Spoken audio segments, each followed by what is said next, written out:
kaeling rumingkang di bumi alam namun kasasalam teh nafsu nu mata kaduhu badan anu katon Tuhan.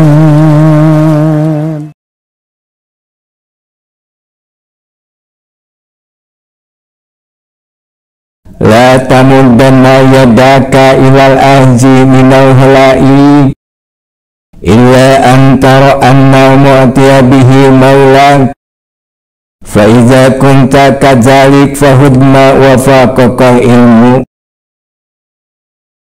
Jangan ulurkan tanganmu untuk mengambil sesuatu dari makhluk kecuali saat itu kamu melihat bahwa itu adalah anugerah dari Allah Subhanahu wa ta'ala.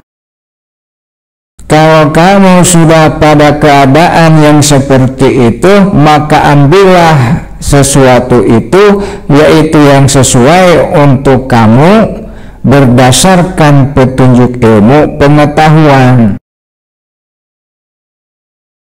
Ilmu merupakan salah satu pedoman keur ente nyaeta jalma anu keur menempuh jalan taqarrub ilallah. Lamun datang ka ente jalma anu barang bawa atawa jalma anu erek barang bere ka ente, maka ente ulah rek narima kana eta barang kecuali ente dina saat eta ningali yen eta barang teh anugerah langsung ti Gusti Allah. Ari ningali dina konteks kamanusiaan aya dua rupa. Aya nu disebut basor, aya nu disebut basyirah. Ari basor nyaeta ningali make pandangan mata kepala, sedengkeun ari basyirah nyaeta ningali make pandangan mata hate. Ta anu dimaksud ningali di dieu mah lain basor tapi basyirah nyaeta ningali ku mata hate. Hatina ulah rek narima kana eta barang pemberian ti manusia kecuali lamun nalika eta perkara datang hate ente langsung musyahadah, hati ente langsung menyadari, hati ente langsung mengetahui, hati ente langsung menyaksikan yen eta barang teh mangrupakeun anugerah langsung ti Gusti Allah. Jadi lamun ente menerima barang pemberian ti manusia dina kaayaan anu henteu sadar, dina kaayaan anu henteu nyaho, dina kaayaan anu henteu eling, dina kaayaan anu henteu menyaksikan, dina kaayaan anu henteu musyahadah yen eta barang pemberian teh anugerah langsung ti Gusti Allah, berarti ente dina waktu eta geus kahijab ku makhluk. Nyaeta makhluk anu rupana barang jeung makhluk anu rupana manusia. Nalika ente menerima pemberian ti manusia dina kaayaan anu terhijab, tegesna dina kaayaan anu teu nyaho, teu yakin, teu eling, teu sadar, teu menyaksikan kanu sabenerna yen sabenerna mah eta barang pemberian teh anugerah langsung ti Gusti Allah, mangka di dinya bakal aya mamala anu teu hade. Bakal aya balukarna anu goreng, bakal aya eksesna anu negatif. Contohna saperti munculna mudahana. Ari mudahana teh nyaeta timbulna rasa segan dina diri ente ka jalma anu barang bere ka ente. lamun geus timbul mudahana dina diri ente mangka kadituna ente teh bisa ragrag kana kamunafikan. Contoh misalnya ente sering nampak pemberian visi Aden, kusabab ente sering dibere ku si Aden, mangka nalika si Aden rek milampah kagorengan, nalika si Aden rek milampah kamaksiatan, didinya ente pura-pura teu apal, didinya ente embung ngelingan embung nganasehatan, embung ngalempengkeun ka si Aden, sabab ente merasa segan, sabab dalam pandangan ente teh si Aden teh geus loba pamerena ka ente, geus loba jasana ka ente. Antukna lain dielingan kalah didukung, lain dicaram kadon dipuji. Cek ente teh alus den, tunanaon den, lanjutkan den, hajar den, jeung saterusna. Jadi eta lampah goreng nasi Aden teh ku ente dialus-alus, ku ente dipuji-puji, ku ente didukung, padahal geus puguh goreng, geus puguh maksiat. Padahal nu sabenerna mah dina hate ente ge ente teh nyaho, ente teh mengakui yen eta nu rek dipilampah ku si Aden teh mangrupakeun kagorengan, mangrupakeun kamaksiatan. Tapi ente segan, sabab rumasana nu salila ieu diterima ku ente teh ti si Aden, lain ti Gusti Allah, sehingga ente leuwih segan ka si Aden daripada segan ka Gusti Allah. Akhirna ente mengucapkan ucapan-ucapan anu mendustai kana kanyataan hati ente sorangan. Ente mengkhianati kebenaran nu aya dina hati ente sorangan. Ente mengkhianati ilmu pengetahuan nu aya dina diri ente sorangan. Ta eta teh mimitina tina narima barang-barang ti si Aden dina kaayaan hate ente anu terhijab tina musyahadah ka Gusti Allah.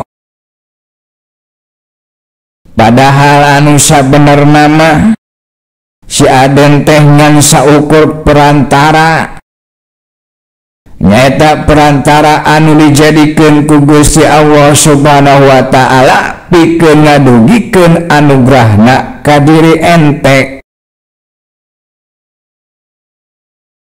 Ta eta sabagean tina bedana jalma anu maripat ka Gusti Allah jeung jalma anu teu maripat ka Gusti Allah dina urusan nampa barang pamerean ti manusia. Ari jalma anu maripat ka Gusti Allah na dina dirina Allah mudahana, sok sanajan kan osok barang bere, ari salah mah tetep dielingan. Sok sanajan kan osok barang bere, ari sasar mah tetep dituduhkeun kana jalan anu bener. Tuluy seandainya eta jalma anu dielingan, eta jalma anu dinasihatan, jadi ngamusuhan, jadi ngajauhan ku pedah dielingan, ku pedah dinasihatan, jadi embung barang bere deui ka ente, da teu masalah sabenerna wajeng. Sabab pamerean mah anu sabenerna mah tetep ti Gusti Allah. Jeung ari Gusti Allah mah moal beakeun cara pikeun anugerahna ka ente. Leungit hiji perantara, Gusti Allah bakal ngayakeun deui perantara anu sejen pikeun anugerah-anugerahna ka diri ente.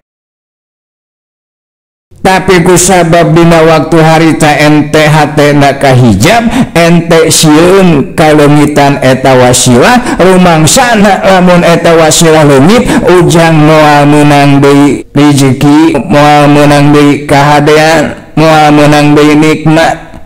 Cek paribasana lamun lain si Aden mah rek ti saha deui urang menang rezeki, rek saha deui nu barang bere ka urang. Eta teh pemikiran-pemikiran, ucapan-ucapan jama anu kaayaan hatena keur kahijab ku makhluk, nyaeta kahijab ku wasilah anu jadi wasilah tepina kahadean-kahadean Gusti Allah ka eta jama. Tong hariwang dipegatkeun hubungan ku jama-jama, ku pedah ente ngelengan kana kahadean, ku pedah ente nuduhkeun kana kebenaran.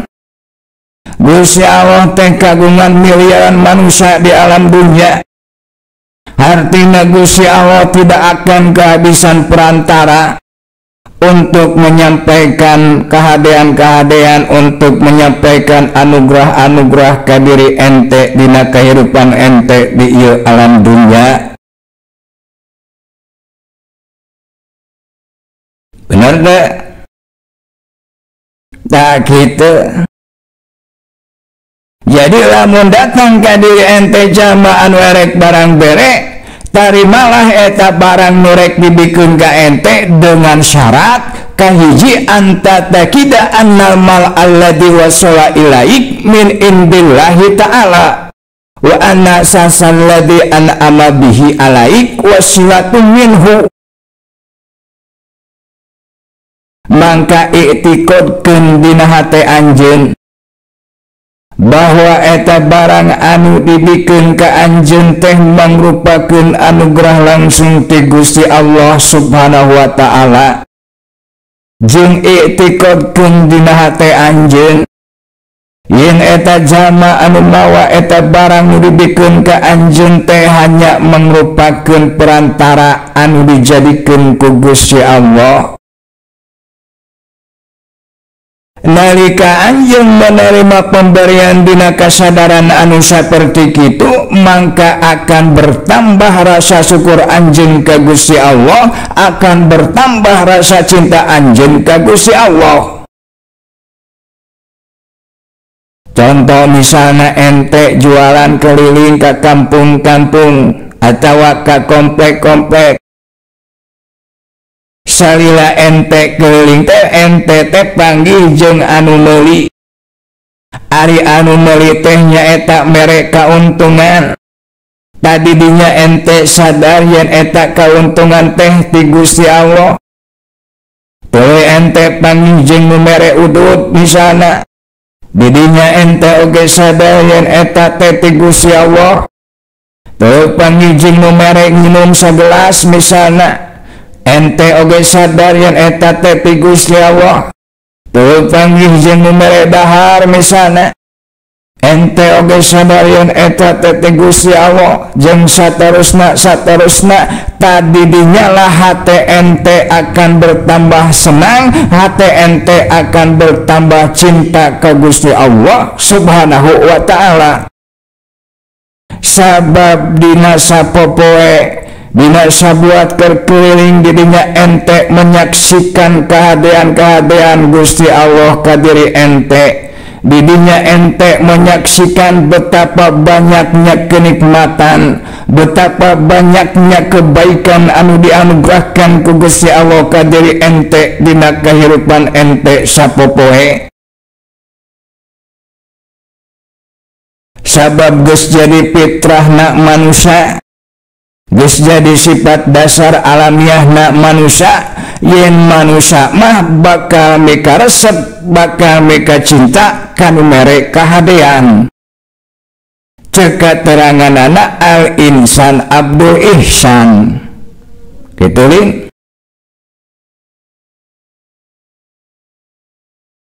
Tayuna renungkeun ku ente saha deui nu panghade-hadena.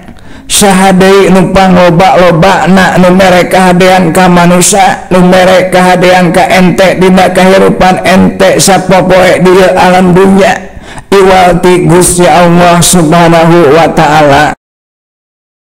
Matak manusia lamun mengenal ka Gusti Allah pasti mika cinta ka Gusti Allah Subhanahu wa ta'ala. Anu teu mika cinta ka Gusti Allah mah berarti hatena kahijab, nyaksina lain kana kahadean Gusti Allah tapi nyaksina kana barang jeung kana perantara nyaeta ka manusia. Sehingga anu hatena kahijab mah jatuh cinta na teh ka manusia na lain ka Allah na. Sabab rumasana nu mere ka manehna teh manusia lain Allah. Sehingga semakin loba semakin sering seorang manusia barang bere ka manehna, mangka etalah manusia anu pangdipika cintana. Saking cinta na mangka dina salahna oge dibela ku manehna, sampai-sampai berani pasang badan rela mati demi eta manusia anu osok barang bere ka manehna. Sedengkeun ari demi Gusti Allah mah tidak berani apa-apa, menang bae menang saos. Taeta sebagian tina akibat osok nampak pambarean ti manusia dina kaayaan hate anu teu maripat ka Gusti Allah. Akibatna teh goreng nyilakakeun ka diri ente sorangan. Di dieu pentingna ente ngaji kana ilmu kamaripatan supaya hate ente terbuka, bisa nyaksi ka Gusti Allah kana kahadean-kahadeanna, kana pitulung-pitulungna, kana rahmat-rahmatna, kana anugrah-anugrahna anu unggal poe didatangkeun ka diri ente dina kahirupan ente di alam dunya. Sehingga ari jama anu teu marifat mah pantungtungna teh ngahamba ka manusia lain ngahamba ka Gusti Allah. Gitu. Eta syarat nu kahiji dina bab narima pamerean ti manusia, nyaeta tarima eta pamerean ti manusia dibarengan ku kesadaran yen eta pamerean teh anugerah langsung ti Gusti Allah. Adapun manusia na eta mah ngan saukur wasilah. Taku sabab gitu mangka palbadinya ente kudu waspada ulah sampai ente teh kahijab ku wasilah tina eling jeung sadar ka Gusti Allah.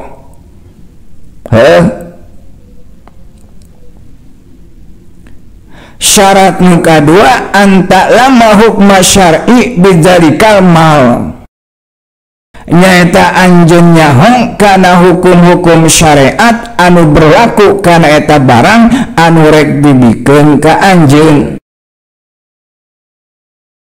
Pertama-tama tingali heula ku ente barangna, apakah eta barang anu rek dibikeun ka ente teh termasuk kana barang-barang anu diizinkan untuk dipake ku ente menurut hukum syariat, ataukah termasuk kana barang-barang anu dilarang menurut hukum syariat untuk dipake ku ente. Contoh misalnya ente rek dibere sarung, tapi sarungna terbuat tina sutra, atau ente rek dibere jam tangan tapi jam tanganna terbuat tina emas. Tak menurut hukum syariat mah lalaki dilarang make pakaian tina sutra jeung make perhiasan tina emas. Jadi kudu jelas heula secara hukum syariat tentang kenyataan tentang posisi eta barang, apakah boleh atau tidak digunakan ku ente sebagai laki-laki muslim. Lamun kaasup kana barang anu dilarang ku hukum syariat, untuk dipakai ku ente ulah daek narima. Lamun kaasup kana barang anu diizinkeun ku hukum syariat untuk dipakai ku ente pek ku ente tarima. Hatina palbadinya ente kudu taliti sebelum narima pamberian ti manusia. Di antarana nyaeta dengan berpedoman kepada hukum syariatna Gusti Allah Subhanahu wa ta'ala. Tulisan geusna jelas kedudukan eta barang menurut hukum syariat Gusti Allah dina segi meunang jeung henteuna untuk dipake ku ente. Selanjutnya tingali deui ku ente asal usulna eta barang anu rek dibikeun ka ente. Pastikeun ku ente yen eta barang anu rek dibikeun ka ente teh lain barang rampasan, lain meunang madog, lain barang sogokan, lain meunang korupsi, jeung saterusna sanggeusna jelas datna jeung sanggeusna jelas asal usulna. Katiluna tingali deui ku ente jelemana anu erek merekna, apakah jelemana kaasup kana jelema mukalaf atawa henteu. Ari mukalaf teh hartina akil balik jeung waras akalna. Anu can akil balik contona anak kecil, anu teu berakal waras contona ODGJ. Lamun dibere barang berharga ku anak kecil, lamun dibere barang berharga ku ODGJ, ente teu hak narima sabab eta jalma henteu mukalaf. Lamun jelema anu rek merekna mukalaf kakara tarima. Saanggeusna ditingali eta jelmana dina segi mukalaf henteuna, tingali deui apakah eta jelema anu rek merekna teh rasyid atawa henteu. Misalna ari jalma namah mukalaf geus balik jeung berakal sehat, geus dewasa, tapi eta jalma teh sedang berperkara di pengadilan, sedang ada kasus di pengadilan anu ku ayana eta kasus, ku ayana eta perkara, mangka barang-barang anu hak jadi hak eta jalma teh berada dalam pengawasan pengadilan, sehingga selama eta barang aya dina pengawasan pengadilan secara hukum positif, secara hukum negara, maka eta jalma anu bogana teh teu hak pikeun ngutak-ngatik atawa pikeun nyokot eta barang komo dibikeun ka batur. Contohna saperti jalma anu keur terjerat kasus utang piutang, kasus perdata di bank, atawa kasus korupsi jeung sajabana. Biasana harta bandana disegel ku pengadilan, contohna seperti imah dengan tulisan rumah ini sedang dalam pengawasan pengadilan tipikor misalnya. Tamangka secara otomatis sakabeh barang nu aya dina jero eta imah teh teu beunang diganggu gugat. Jadi tingali barangna, tingali jelemana. Komo ayeuna mah heueuh keur usum pencucian uang, keur usum money laundry. Aja mah bagi-bagi duit, bagi-bagi motor, bagi-bagi mobil, emas jeung sajabana. Tukung siliwa jelemana teh ditewa ku polisi. Sing horeng duitna duit bodong, nyaeta ladang tina nipu. Contohna ladang tina arisan bodong, ladang tina travel umroh bodong, ladang tina investasi bodong. Akhirna batur nu teu nyahona naon ngilu ka babawa, ngilu dipariksa ku polisi. Sabab manehna kungsi narima pemberian ti eta jalma. Pan riweuh ka dituna teh heueuh. Jadi dina urusan narima pemberian ti manusia kahiji tingali kasadaran ente sorangan. Apakah ente sadar bahwa eta perkara teh anugerah langsung ti Gusti Allah? Kadua tingali barangna, apakah hak secara datna jeung secara asal usulna. Katilu tingali jelema, apakah jelema mukalaf jeung rasyid atawa henteu. Talamun eta tilu perkara geus jelas hak prak tarima. Sanggeusna ditarima tuluy bersyukurlah ka Gusti Allah Subhanahu wa taala jeung ka eta manusia anu jadi wasilahna Gusti Allah. Sabagian tina bersyukur ka manusia nyaeta tembongkeun diri anu someah jeung anu bungah nalika nampa eta pemberian, tu ucapkeun ucapan-ucapan anu ngabungahkeun saperti muji, saperti nganuhunkeun jeung ngadoakeun ka eta jalma anu barang bere ka ente. Eta sabagian tina bersyukur ka manusana. Sedengkeun ari bersyukur ka Gusti Allah na diantara nyaeta pake ku ente eta pemberian teh dina jalan karidhoanana Gusti Allah.